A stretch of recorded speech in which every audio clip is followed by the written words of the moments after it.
చేవెళ్ల శాసనసభ నియోజకవర్గ పరిధిలో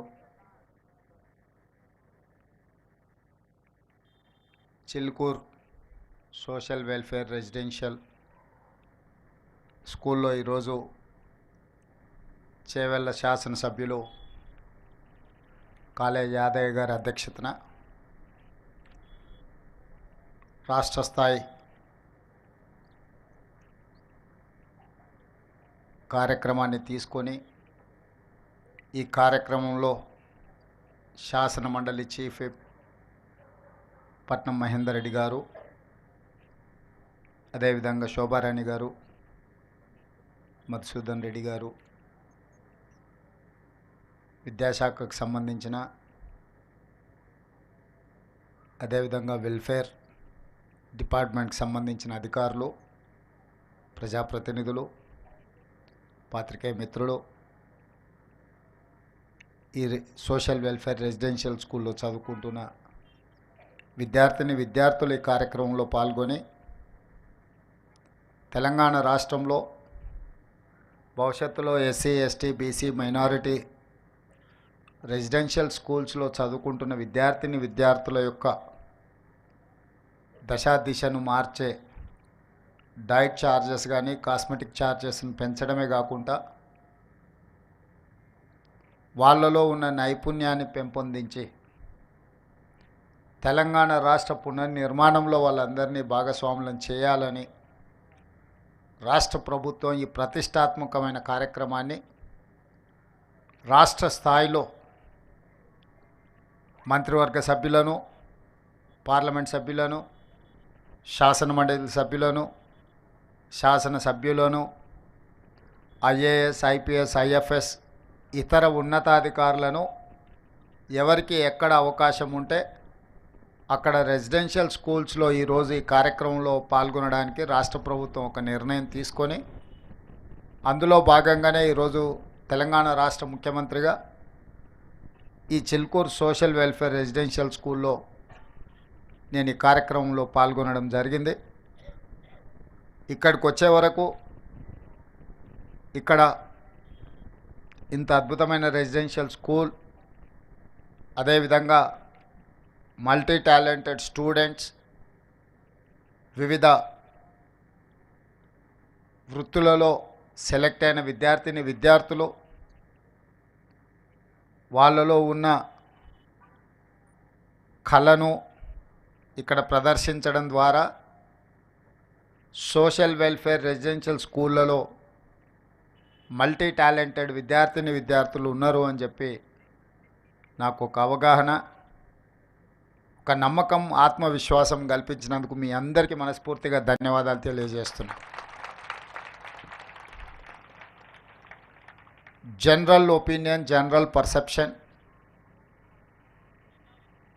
వెల్ఫేర్ హాస్టల్స్లో ఉండేవాళ్ళు కానీ రెసిడెన్షియల్ స్కూల్స్లో చదివే వాళ్ళకు టాలెంట్ తక్కువ ఉంటుందనో, ప్రైవేట్ స్కూళ్ళలో చదువుకునే వాళ్ళకు టాలెంట్ ఎక్కువ ఉంటుందనో ఒక అపోహ బలంగా నాటుకుపోయింది. ఎందుకు అని అంటే కొన్ని దశాబ్దాలుగా ప్రభుత్వాలు ఎంత ప్రయత్నం చేసినా ఈ వెల్ఫేర్ లేదా రెసిడెన్షియల్ స్కూల్స్ యొక్క ఇమేజ్ను పెంచకపోవడం వల్ల ప్రైవేట్ స్కూళ్ళలో చదువుకుంటేనే నాణ్యమైన విద్య అందుబాటులోకి వస్తుందని, లేదా ఇంగ్లీష్ మీడియం చదువుకుంటేనే విద్యార్థులు రాణిస్తారని చెప్పి ఒక అపోహ బలంగా నాటుకుపోయింది. ఈరోజు ఆ అపోహలను తొలగించాలి. రెసిడెన్షియల్ స్కూల్స్ అంటే మల్టీ టాలెంటెడ్ ఎడ్యుకేషనల్ ఇన్స్టిట్యూట్స్. ఇవి ఈనాడు కాదు, ఆనాడు పివి నరసింహారావు గారు ఉమ్మడి ఆంధ్రప్రదేశ్ ముఖ్యమంత్రిగా ఉన్నప్పుడు మొట్టమొదట రెసిడెన్షియల్ స్కూల్స్ విధానాన్ని వారు ప్రవేశపెట్టడం జరిగింది. సర్వేల్ గ్రామంలో, మునుగోడు శాసనసభ నియోజకవర్గం, నల్గొండలో నాకు తెలిసి 1971 ఆ ప్రాంతంలో పివి నరసింహారావు గారు మొట్టమొదటి రెసిడెన్షియల్ స్కూల్ని ప్రారంభించి ఉమ్మడి రాష్ట్రంలో ఉండే విద్యార్థులకు అవకాశం కల్పిస్తే అక్కడి నుంచి చాలామంది ఐఏఎస్లు ఐపీఎస్లు చాలామంది అక్కడ సర్వేల్ రెసిడెన్షియల్ స్కూల్లో చదువుకున్న వాళ్ళు సెలెక్ట్ అయ్యారు. ఉదాహరణ, ఈరోజు పబ్లిక్ సర్వీస్ కమిషన్ చైర్మన్గా నియామకం జరిగిన మొన్నటి వరకు విద్యాశాఖ ప్రిన్సిపల్ సెక్రటరీ బాధ్యతలు నిర్వహించిన special chief secretary Burra Venkatesham garu ఈరోజు తెలంగాణ పబ్లిక్ సర్వీస్ కమిషన్ చైర్మన్గా నియామకం జరిగిన వారు సర్వేల్ రెసిడెన్షియల్ స్కూల్స్లో చదువుకున్న ఒక విద్యార్థి. అదేవిధంగా అతనికంటే ముందు పబ్లిక్ సర్వీస్ చైర్మన్గా పనిచేసిన మహేందర్ రెడ్డి గారు తెలంగాణ రాష్ట్ర డీజీపీగా 35 సంవత్సరాల ఐపీఎస్గా ఎన్నో ప్రతిష్టాత్మకమైన పోలీస్ రిఫార్మ్స్ తీసుకొచ్చిన మహేందర్ రెడ్డి గారు కూడా సర్వేల్ రెసిడెన్షియల్ స్కూల్లో విద్యార్థి. చాలామంది ఈరోజు నవోదయ రెసిడెన్షియల్ స్కూల్స్లో కానీ కేంద్రీయ విద్యాలయాలలో కానీ రాష్ట్ర కేంద్ర ప్రభుత్వాలు నిర్వహిస్తున్న ఈ రెసిడెన్షియల్ స్కూల్స్లో చదువుకున్న వాళ్ళు చాలా గొప్పగా రాణించారు. కానీ ఒక పీరియడ్ తర్వాత ప్రైవేట్ స్కూల్స్ ప్రైవేట్ కాలేజీలతో కాంపిటీషన్ చేయాల్సిన పరిస్థితి రావడం, ఆ పరిస్థితుల్లో ప్రభుత్వం యొక్క ఫోకస్ ఈ రెసిడెన్షియల్ స్కూళ్ళ మీద తగ్గడం, తద్వారా ఈ రెసిడెన్షియల్ స్కూల్స్ ఆర్ గవర్నమెంట్ స్కూల్స్లో చదువుకునే వాళ్ళు అత్యంత నిరుపేదలు లేదా నిర్లక్ష్యానికి లోనైన వాళ్ళు మాత్రమే చదువుకుంటారని ఒక అపోహ బలంగా నాటుకుపోయింది. ఈ అపోహల నుంచి విద్యా సంస్థల్ని, ముఖ్యంగా ఎస్సీ ఎస్టీ బీసీ మైనారిటీ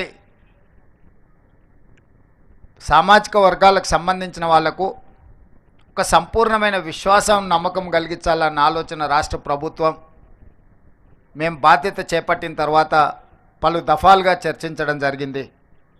దీనికి సంబంధించి ఉప ముఖ్యమంత్రి బట్టి విక్రమార్క గారు ఇతర మంత్రివర్గ సహచరులతో కమిటీ వేసి అసలు ఎలాంటి ప్రక్షాళన చేయాలి, ఏ విధంగా విధి విధానాలలో మార్పు తీసుకొచ్చి అధికారులతో పాటు ప్రజాప్రతినిధులను కూడా ఒక బాధ్యత అప్పగించి ఒక సోషల్ రెస్పాన్సిబిలిటీ, ఒక సామాజిక బాధ్యతగా తప్పకుండా ఈ రెసిడెన్షియల్ స్కూళ్ళలో విద్యా ప్రమాణాలను పెంచాలి, నాణ్యమైన వసతులను కల్పించాలని ఒక దృఢ సంకల్పంతో ఈనాడు తెలంగాణ రాష్ట్ర ప్రభుత్వం ముందుకు వెళ్తుంది. అందులో భాగంగానే 8 సంవత్సరాల నుంచి డైట్ ఛార్జెస్ ఎప్పుడు పెంచలే. గత ప్రభుత్వం పెంచాలన్న ఆలోచన కూడా చేయలే. అంటే పూర్తిగా తెలంగాణ రాష్ట్రం ఏర్పడ్డ తర్వాత డైట్ ఛార్జెస్ విషయంలో కావచ్చు, కాస్మెటిక్ ఛార్జెస్ విషయంలో కావచ్చు, లేదా మౌలిక వసతులకు సంబంధించిన అంశాలలో కావచ్చు, ఆనాటి ప్రభుత్వం ప్రాధాన్యత ఇవ్వలేదు.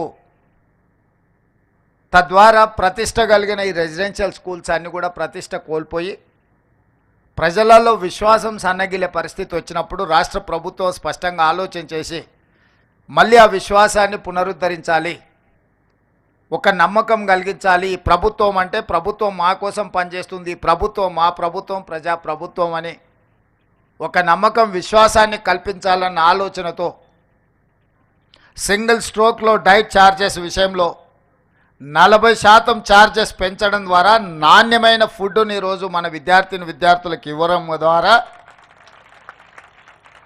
ఆరోగ్యవంతమైన తెలంగాణగా తీర్చిదిద్దాలని మన ప్రభుత్వం భావించింది. కాస్మెటిక్ ఛార్జెస్ తండాలలో గూడాలలో మారుమూల పల్లెల నుంచి వచ్చిన పేద విద్యార్థులు కాస్మెటిక్ ఛార్జెస్ తల్లిదండ్రులను అడగలేక బాగా ఇబ్బంది పడుతున్న సందర్భంలో ఒకసారి కాస్మెటిక్ ఛార్జెస్ గురించి మొత్తం నివేదిక తెప్పించుకుంటే 16 సంవత్సరాల క్రితం దాదాపుగా 2008-09లో కాస్మెటిక్ ఛార్జెస్ పెంచితే 16 సంవత్సరాల నుంచి ఒక్క రూపాయి కూడా పెంచలేదు. 16 సంవత్సరాలలో అసలు కాస్మెటిక్ ఛార్జెస్ ఎన్నంతలు పెరిగినాయో అసలు ఊహించలేనంత ధరలు పెరిగినాయి. మరి 2008లో నిర్ధారించిన కాస్మెటిక్ ఛార్జెస్ ఏ మూలకు విద్యార్థులకు సరిపోవడం లేదు. పోనీ అవైనా ప్రతి నెల విద్యార్థులకు చేరుతున్నాయంటే లేదా 6 నెలలకు సంవత్సరానికి ఒకసారి ఇస్తే అవి ఎలాంటి ఉపయోగం లేకపోవడం ద్వారా ఈ పిల్లలు తల్లిదండ్రులను అడగడానికి మొహమాట పడి ఇబ్బంది పడి, ఒకవేళ తల్లిదండ్రులను అడిగినా ఓసారి ఇవ్వడానికి ఉండి లేకపోవడం వల్ల చాలా ఇబ్బందులు ఎదుర్కొంటున్నారు. అందుకే ఈరోజు కాస్మెటిక్ ఛార్జెస్ 16 సంవత్సరాల తర్వాత పెంచుతున్నాం కాబట్టి మోర్ దాన్ 200% ఈరోజు మనం పెంచుకోవడం జరిగింది.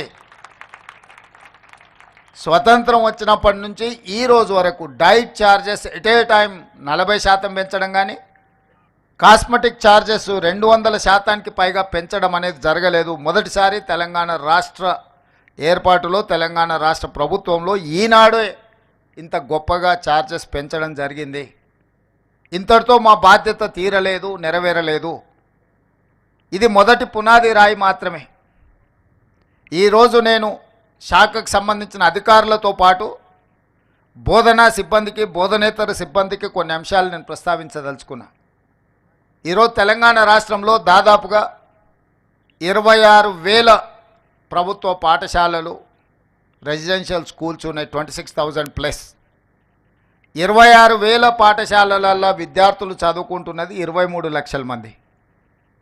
అదే ప్రైవేట్లో 11,000 పాఠశాలలు ఉంటే 11,000 ప్రైవేట్ పాఠశాలలలో ఈరోజు 33 లక్షల మంది విద్యార్థులు చదువుకుంటున్నారు. నేను సూటిగా మా ప్రభుత్వ టీచర్లను నేను అడుగుతున్నా, ప్రైవేట్ స్కూల్స్లో చదువులు చెప్తున్న వాళ్ళు మీకంటే ఎక్కువ విద్యా ప్రమాణాలు ఉన్నవాళ్ళ, మీకంటే వాళ్ళకి ఏమైనా జీతభత్యాలు ఎక్కువ ఉన్నాయా? మీ స్కూల్స్లో ఉన్న మౌలిక వసతుల కంటే ప్రైవేట్ స్కూళ్ళలో ఎక్కువ ఏమైనా ఉన్నాయా? మరి ఎందుకు 26,000 ప్రభుత్వ పాఠశాలలలో 23 లక్షల మంది విద్యార్థులు చదువుకుంటే 11,000 ప్రైవేట్ పాఠశాలల్లో 33 లక్షల మంది విద్యార్థులు చదువుకుంటున్నారు? గ్రామాలలో పేదవాళ్ళు కూలికి పోయి అయినా సరే కూడబెట్టి పిల్లల్ని ప్రైవేట్ పాఠశాలలకు పంపించాలి, ఇంగ్లీష్ మీడియంలో చదివించాలని వాళ్ళు నానా తాపత్రయపడుతున్నారు. నిజంగా మనందరి బాధ్యత ప్రభుత్వ పాఠశాలలో నాణ్యమైన విద్యను అందించడం ద్వారా ఈ పిల్లల్ని డాక్టర్లుగా, లాయర్లుగా, ఇంజనీర్లుగా, వివిధ సబ్జెక్ట్స్లో వీళ్ళని నిపుణులుగా తయారు చేసి ఈ దేశ సంపదగా వీళ్ళని మారుస్తే ఈ రాష్ట్ర భవిష్యత్తు కాదు, ఈ దేశ భవిష్యత్తు, ప్రపంచానికి విజ్ఞానాన్ని అందించగలిగిన శక్తి మన విద్యార్థులకు ఉంది. ఈరోజు అమెరికాలో ఉండే సిలికాన్ వ్యాలీకి వెళ్తే మన తెలుగు వాళ్ళు 60% ఉంటారు. ఈ మల్టీ టాలెంటెడ్ స్టూడెంట్స్ని మీరు ఎందుకు గవర్నమెంట్ రెసిడెన్షియల్ స్కూల్స్లో, ఎందుకు గవర్నమెంట్ స్కూల్స్లో నుంచి మనం ప్రొడ్యూస్ చేయలేకపోతున్నాము? ఎందుకు వెనుకబడుతున్నాము? మనం ఎందుకు ఆత్మ పరిశీలన చేసుకోకూడదు? మనం ఎందుకు ఇది మన బాధ్యత అని మనం ఆలోచన చేయకూడదు? అది ప్రభుత్వంలో ఉన్న మా నుంచి మొదలు పెడితే వివిధ శాఖలలో, వివిధ హోదాలలో పనిచేస్తున్న అధికారుల వరకు, అదేవిధంగా బోధనా సిబ్బంది వరకు ఇది మన బాధ్యత కాదా? ఈరోజు మనం ఆ పిల్లలను వాళ్ళకు సరైన విధంగా వసతులు కల్పించకపోతే మనం సమాజానికి చేస్తున్న ద్రోహం కాదా? ఈరోజు వెల్ఫేర్, డెవలప్మెంట్ 2 కళ్ళ లాంటివి. కానీ వెల్ఫేర్లో పెట్టేది ప్రతి పైసా ఖర్చు కాదు. ముఖ్యంగా విద్యాశాఖ మీద, విద్యార్థుల మీద మనం పెడుతున్న పెట్టుబడి ఖర్చు కాదు.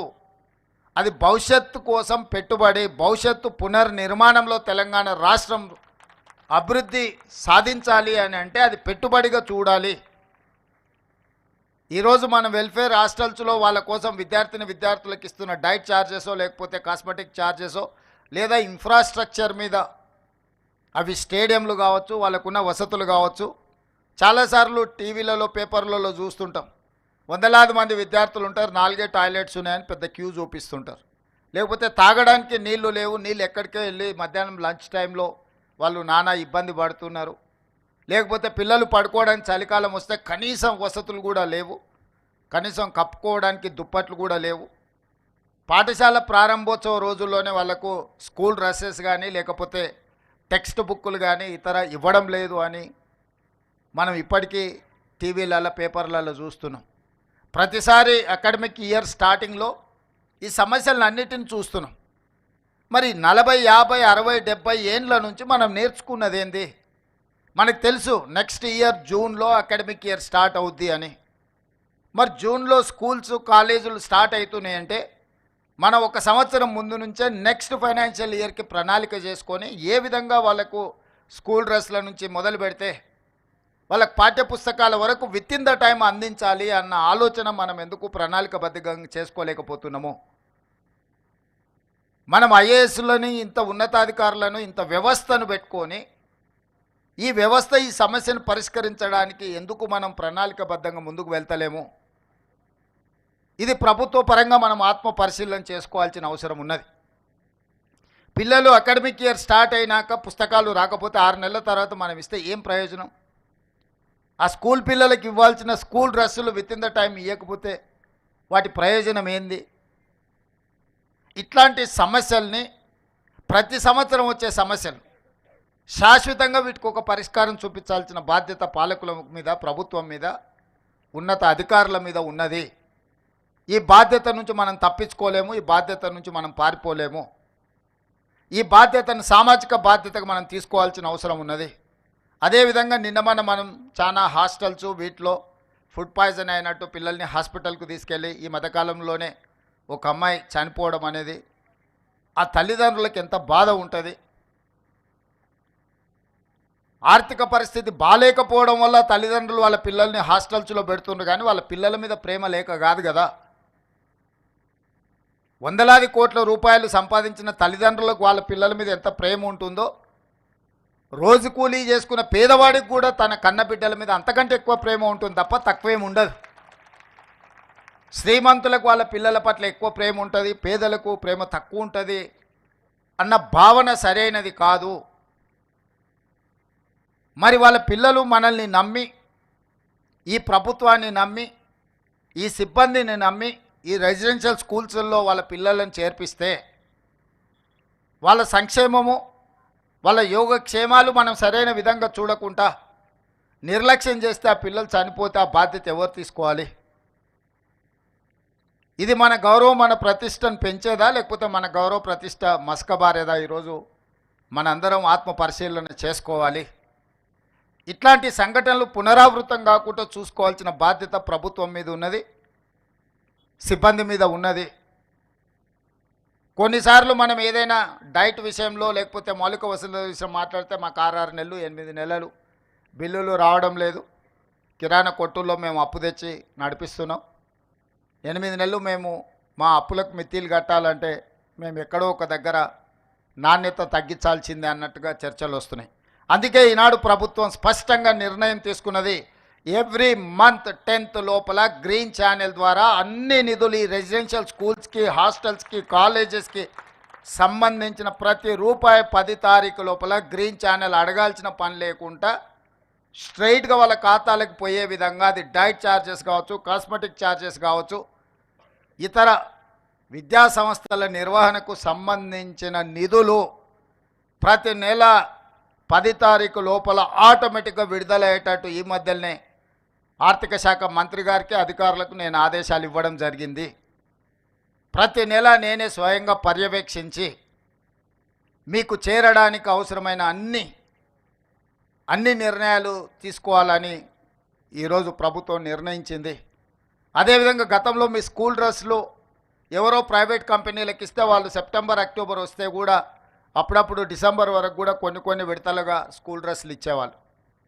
ఆ విధానాన్ని మార్చి సెల్ఫ్ హెల్ప్ గ్రూప్ మహిళా సంఘాలకు ఈ స్టిచ్చింగ్ బాధ్యత మొత్తం రాష్ట్రంలో ఉండే 65 లక్షల మంది మహిళా సంఘాలకు పాఠశాల పిల్లల యొక్క డ్రెస్సులు కుట్టే బాధ్యత వాళ్ళకిచ్చి 25 రూపాయలు ఉన్నదాన్ని 75 రూపాయలకు పెంచి ఈరోజు వాళ్ళందరికీ ఇవ్వడం ద్వారా మొన్నటి స్కూల్స్ ప్రారంభం రోజే ఒక్కొక్క జత ఆ రోజే మొదటి రోజే వాళ్ళందరికీ కూడా ఇవ్వడం జరిగింది.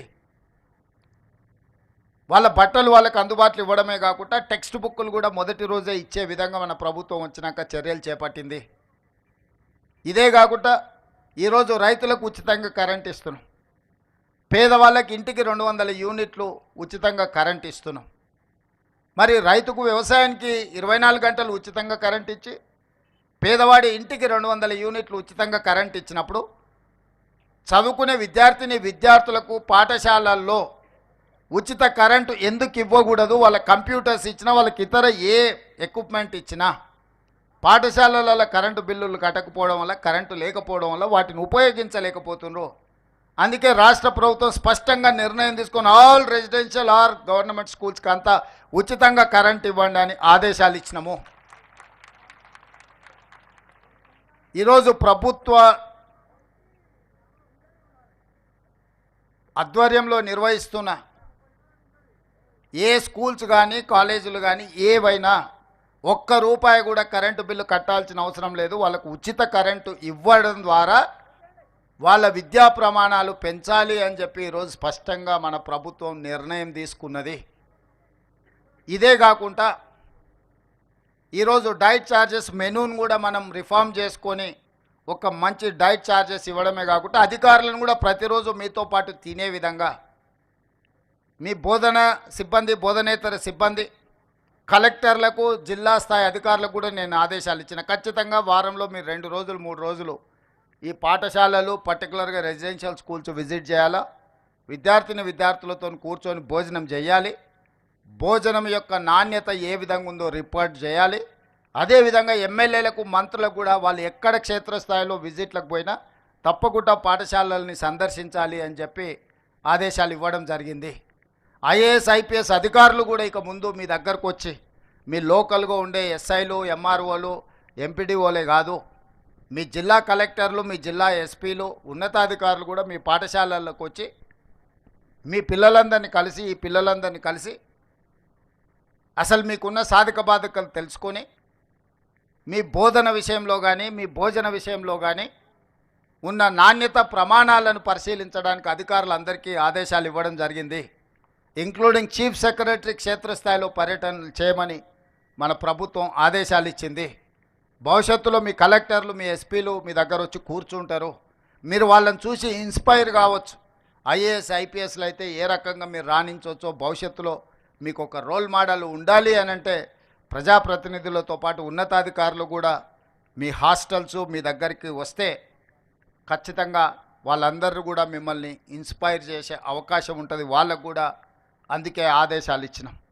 ఇదే కాకుండా ఈరోజు డాక్టర్లుగానో, లాయర్లుగానో, ఇంజనీర్లుగానో, ముఖ్యంగా ఇంజనీరింగ్ సైడ్ ఎవ్రీ ఇయర్ మనం ఆల్మోస్ట్ 1,00,000 నుంచి 1,10,000 మంది ఇంజనీరింగ్ విద్యార్థులు పట్టాలు తీసుకొని బయటకు వస్తారు. ఉద్యోగాలు 10,000 మంది కూడా వస్తలేవు.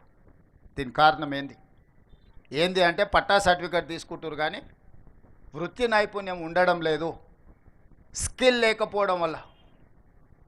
అందుకే ఈరోజు డిప్లొమా నుంచి certificate course, diploma course, degree course ఏది మీ సర్టిఫికేట్ వచ్చినా మీకు నైపుణ్యం లేకపోతే మీకు ఉద్యోగ ఉపాధి అవకాశాలు రావు.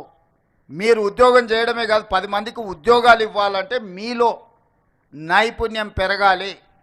అందుకే తెలంగాణ రాష్ట్రంలో 75 ఐటీఐలను, ఇండస్ట్రియల్ ట్రైనింగ్ ఇన్స్టిట్యూట్స్ 50-60 సంవత్సరాల క్రితం మొదలు పెడితే వాటి సిలబస్ ఆ రోజుల్లోనే నిర్ణయించారు.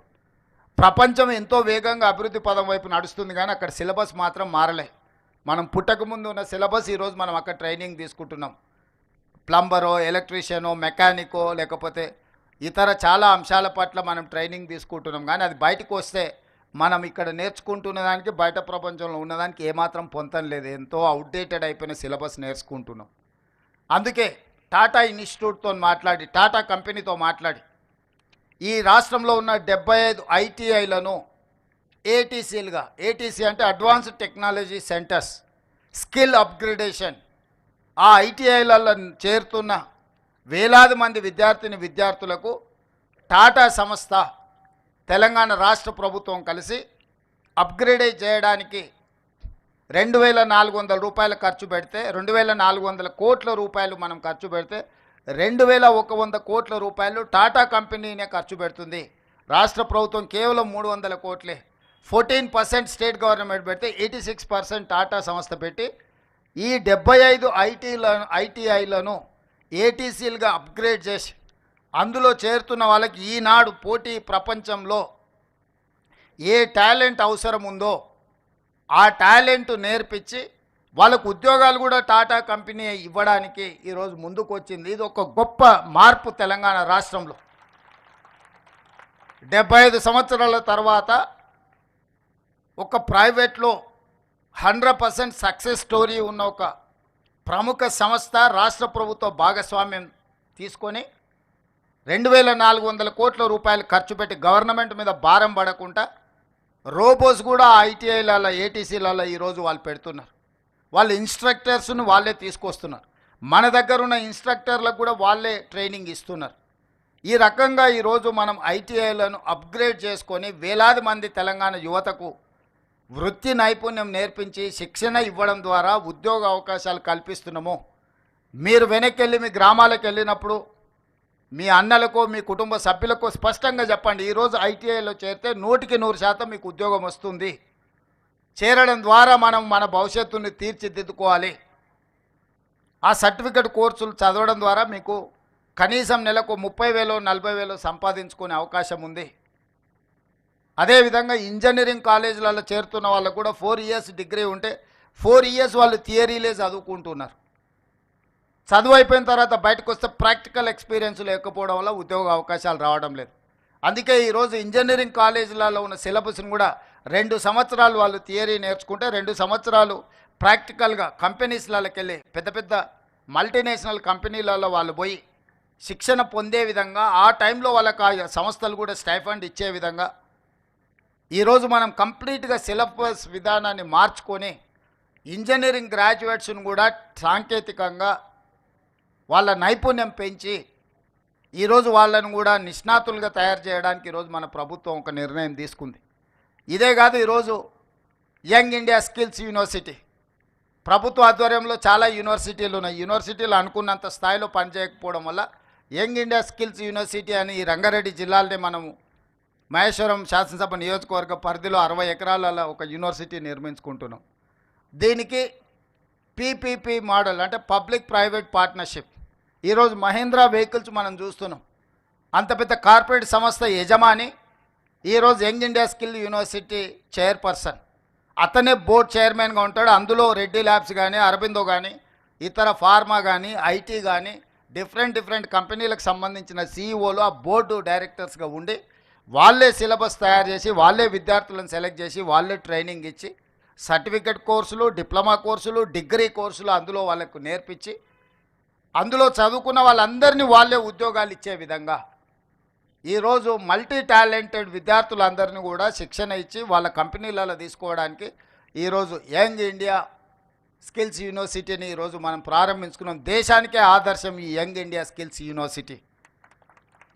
అదేవిధంగా స్పోర్ట్స్, మొన్ననే ఒలింపిక్ గేమ్స్ ఇవన్నీ చూసినాం. మనం 140 కోట్ల జనాభా ఉన్న మనము ఒక్క గోల్డ్ మెడల్ కూడా తెచ్చుకోలే. మరి ఇంతమంది యువత ఉండి మనము స్పోర్ట్స్లో రాణించకపోతే ప్రపంచ దేశాల ముందు మన దేశానికి అవమానం కాదా?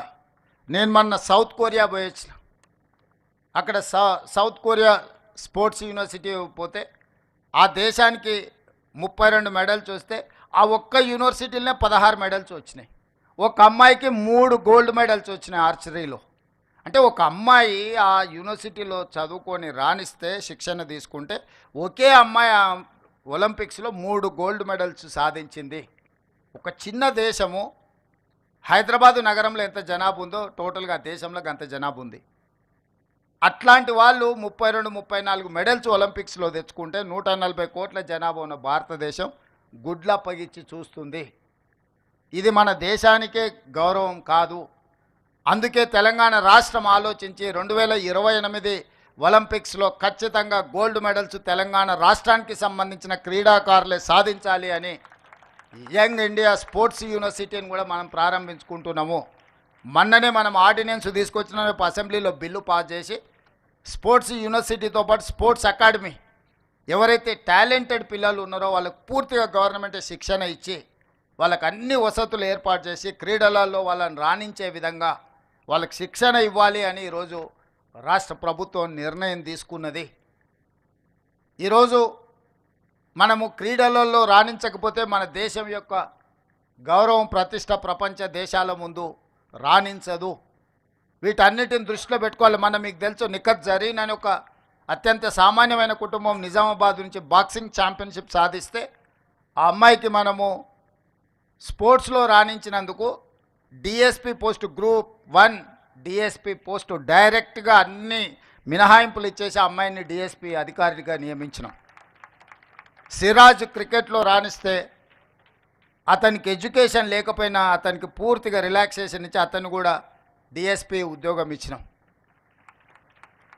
నేను ఎందుకు ఈ విద్యార్థుల ముందు ఇవన్నీ ప్రస్తావిస్తున్నా అంటే చదువుకుంటేనే ఉద్యోగం వస్తుంది, చదువుకుంటేనే మన లైఫ్కి ఒక భద్రత ఉంటుందని కాదు. మీరు క్రీడలలో రాణించినా డెఫినెట్గా ప్రభుత్వ ఉద్యోగాలే కాదు, ప్రపంచంలో ఎన్నో అవకాశాలు ఎదురు చూస్తున్నాయి మన కోసము.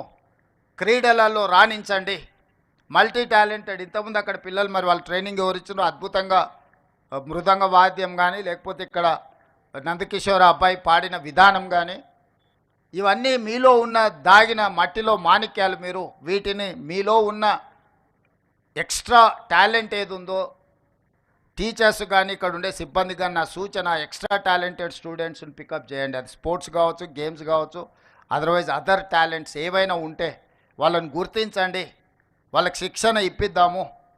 వాళ్ళు భవిష్యత్తులో బాగా రాణించే విధంగా ప్రభుత్వం వాళ్ళకి అన్ని రకాల వసతులు మనం ఏర్పాటు చేద్దాము.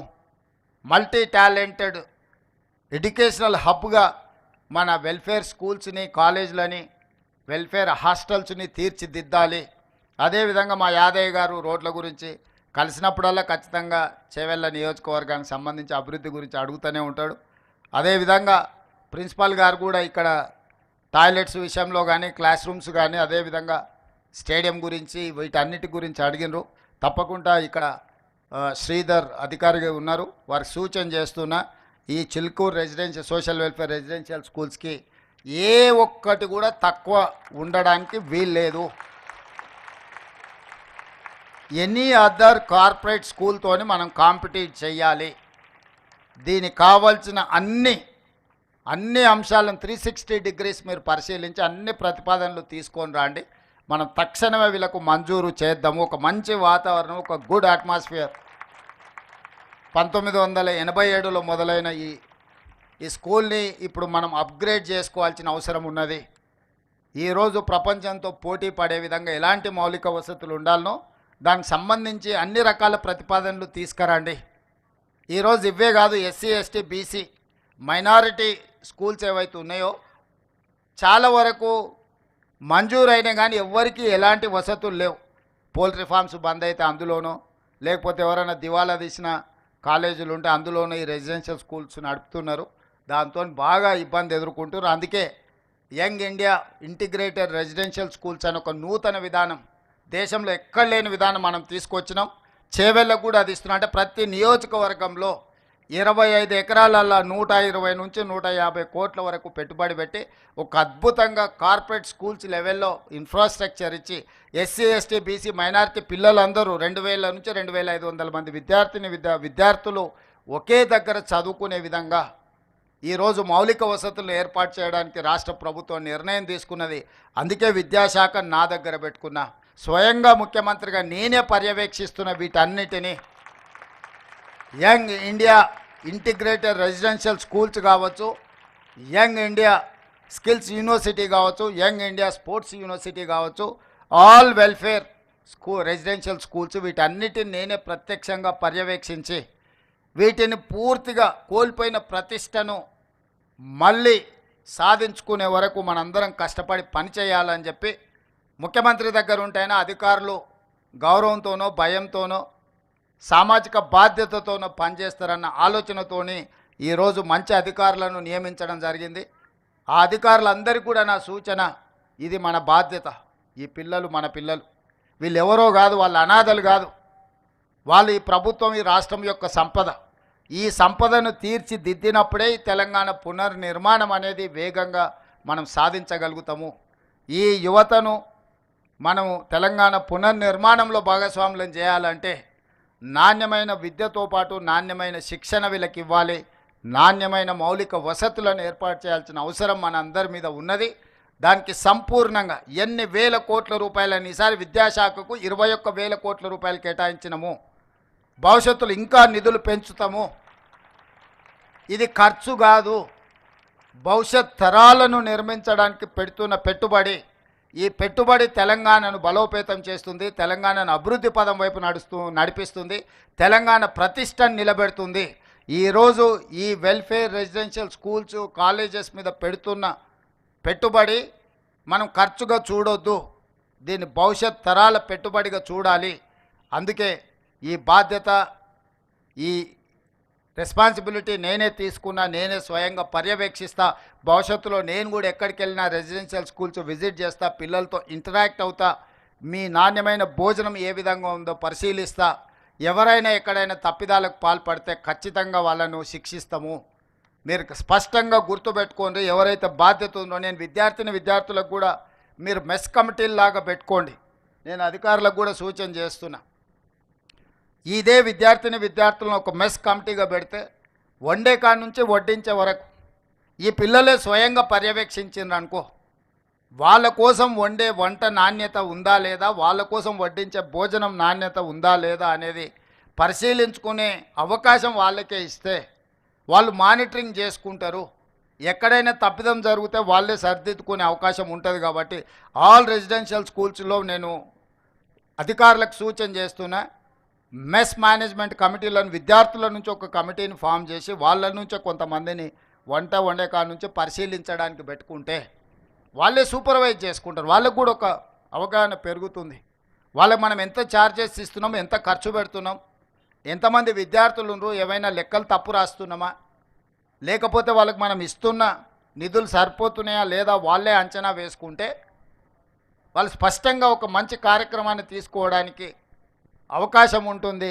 మెస్ మేనేజ్మెంట్ కమిటీలలో కూడా ఈ పిల్లల్నే భాగస్వాములను చేసి ఆ కమిటీలుగా వేయాల్సిందిగా అధికారులకు ఆదేశాలు ఇస్తూ, మీ అందరికీ మరొక్కసారి ఇప్పటివరకు ఇక్కడ మీ నైపుణ్యాన్ని ప్రదర్శించిన విద్యార్థులకు, అదేవిధంగా నిఫ్ట్లో కానీ లేకపోతే ఇతర డాక్టర్స్గా మీ ఇతర IIT IITలో సెలెక్ట్ అయిన విద్యార్థులకు అందరికీ శుభాకాంక్షలు తెలియజేస్తూ మీ అందరి దగ్గర సెలవు తీసుకుంటున్నా. ధన్యవాదాలు మిత్రులారా.